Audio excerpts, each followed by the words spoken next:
جنازہ اور پرندے۔ حضرت داتا گنج بخش علی حجویری رحمۃ اللہ علیہ روایت کرتے ہیں کہ جس رات حضرت ذوالنورین مصری رحمۃ اللہ علیہ کا انتقال ہوا، کسی کو خبر نہ تھی کہ آج رات ان کا انتقال ہو گیا ہے۔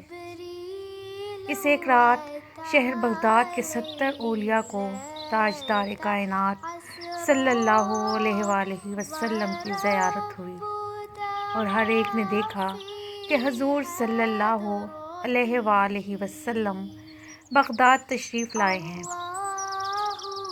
خواب میں ہر ولی نے پوچھا کہ یا رسول اللہ صلی اللہ علیہ وآلہ وسلم، آپ کیسے تشریف لائے ہیں؟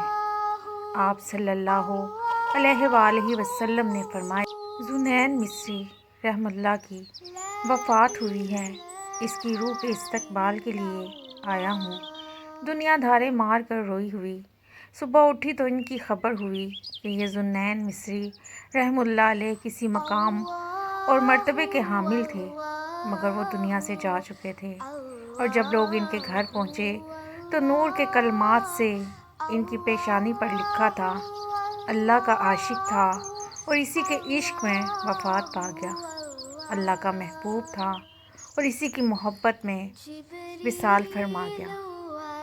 سخت گرمیوں کے دن تھے، ان کا جنازہ اٹھایا گیا، اطراف و اکناف سے ہزاروں لاکھوں پرندے جمع ہو گئے اور انہوں نے پر جوڑ کر سائباں بنا کر سایہ کر دیا۔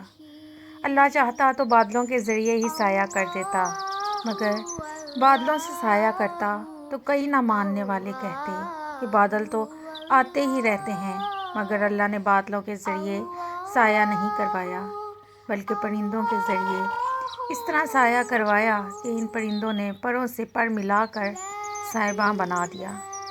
نیچے ذوالنورین مصری رحمۃ اللہ علیہ کا جنازہ جاتا تھا اور اوپر پرندوں کا سائبان چلتا تھا۔ سبحان اللہ، کیا شان ہے اللہ والوں کی۔